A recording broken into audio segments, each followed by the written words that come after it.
Diet number 3 is ketogenic diet. As well, a diet that everybody's talking about right now. All the celebrities do it to get fit for their movies, and you can just read it everywhere. Is it really that good?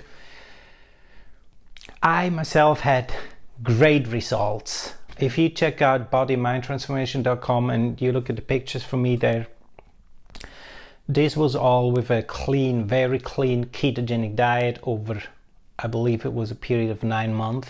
I really cut down, got shredded. It was hard in the beginning,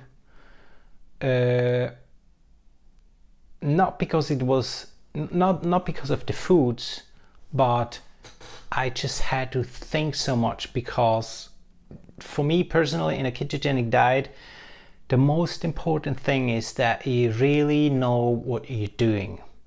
You really need to know what you're doing, because I myself always try to, or basically what is it?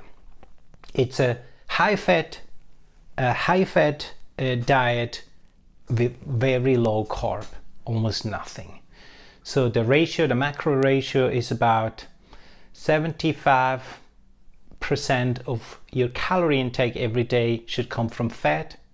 About 20 to 25 is from protein, and I personally try to be lower than 30 grams of carbs per day. And carbs doesn't mean rice and potatoes and bread and all that stuff. Even if you eat broccoli and all your greens every single day, you still need to make sure that you don't end up having more than 30 grams. There are people out there that say, yeah, you know, the fibers and stuff. I played always safe. I was making sure that I eat less than 30 grams, including fibers, and just understood that I switched from the sugar metabolism that most of us are in. The body metabolize all the stuff, and we basically live from or the body get the energy from carbohydrates, which is converted into sugars.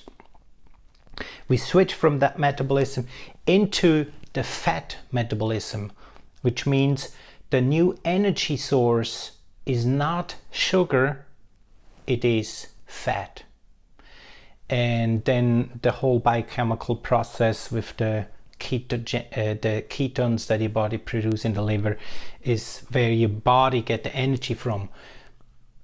Important to know is that your body can survive without carbohydrates. And yes, our brain needs carbohydrates, it needs sugar, but the body is able to produce what it needs for the brain and for the body. So you can really play it safe.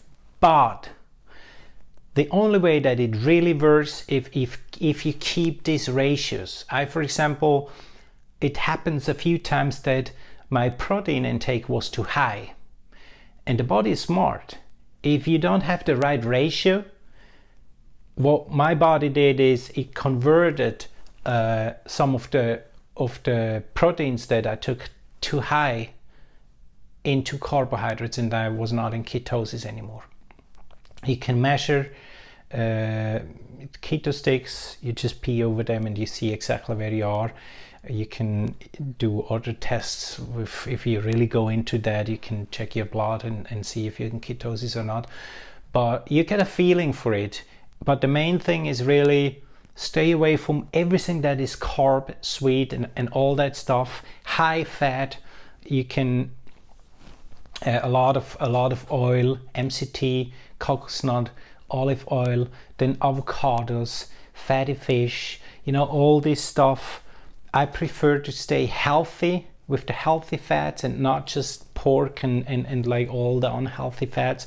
A little bit here and there is fine, but basically 70-75% comes from fat, and then the rest is, for me, it's a lot of green with a very clear control on that, because I don't want to get higher than 30% of carbs and protein. And if you're a meat eater, you have no problem getting the protein in through that meat. You can have it with tuna, red meat, white meat, chicken, fish, and stuff like that. But to have a control and to actually measure, for example, with different apps, I use MyFitnessPal. It's a free app, you can download that, to measure and see exactly where you are, to control what you eat, to gain your knowledge and really understand what you actually give your body to survive, to give you the energy to perform the way you want it to perform, is recommended. And another important part with the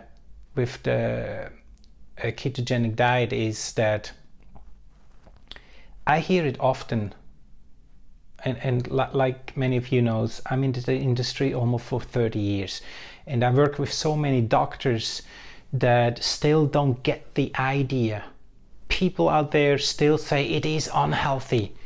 So much fat can't be healthy. Your cholesterol, your blood values, all that change into bad. That's not the truth. They don't understand that the body is able to work on two different metabolisms, sugar or fat. And once it's switched, the only thing you need to make sure you stay clean. Like I said, don't go over 30 grams of carbs. Don't go over 25, maximum 30% of your calorie intake, of your daily calorie intake in protein. Don't go over that. And as long as you keep that ratio, you're safe and good to go, because your body gonna learn. It may take you a while. Some people are in a clean ketosis after 3-4 days. Some people bodies needs 2, 3, 4 weeks to really adapt it and be clean. So you need to be patient and just go clean, and you're safe. And at the end, you're gonna feel how you feel, right? Just give your body 2 to 3 weeks to really make a decision on how you feel, if it's actually beneficial for you or not. You can't just do it 2-3 days because you may be in the middle of a keto flu, you feel uncomfortable, you have a headache and all that stuff. That's very normal and common if you change into a keto, because imagine your body is running this direction for, like, depends on how old you're, 25, 30, 40, 50 years, and now you switch fat metabolism, cut off all the addiction that your body is actually get fat with the carbs every single day, and you cut that completely off and just go with fat and protein. Of course your body gonna give you signs and reactions and say, hey, what's wrong with you? It doesn't want that change in the first place, because it needs time to realize that it is able to function. And again, this is evolution based. It's not produced by a human being. Not a person came and said, hey, let's create that. It's a great diet. We can make some money. No, this is how our ancestors grow up or lived for centuries, and it worked and they're healthy. So it's still in us. And that's why I do not in general recommend and say this is the best diet. Is it living life? Is it intermittent fasting? Is it ketogenic diet? It is what fits you best. If you, for example, like a lot of meat, if you like fatty food, if you don't like carbs and bread and pasta and all that stuff, ketogenic diet is probably very easy for you. You have a lot of variety, you can be very creative, and it's probably a good diet for you. Others, like I said in my previous video with the intermittent fasting, if you feel like breakfast is nothing for me, or I always struggle because I travel a lot, or I work night shift, I have a problem eating so much, or 5, 6, 7 times a day, I just want to shrink it down, intermittent fasting is probably the perfect diet for you. You have variety, you can do different things. You have carbs, you have protein, you have fats, you can have a good relation within that eating window. Or you say, hey, I don't like all this stuff, I want to go as healthy as possible. I'm the nature guy, I like alive food, I want stuff that grows, veggies and fruits and all this healthy stuff. It's completely what I love to eat. It's fresh and light for me. I can eat it warm, I can eat it cold, I can make salads and stuff. Then living life is probably the one for you. So I'm not saying that this or that is the best. What I'm trying to explain is all 3 diets that I explain are diets that or evolution based. It's not produced by human beings who anyone want to make money out of the diet. It's evolution based, and your body gonna react to or feel at home in one of these three diet forms.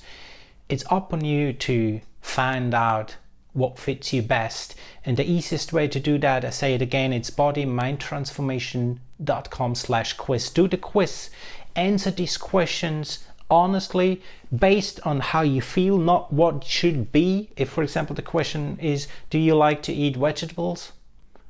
Don't say yes because you know it would be good and I actually had to. If you don't like to, no, just do no.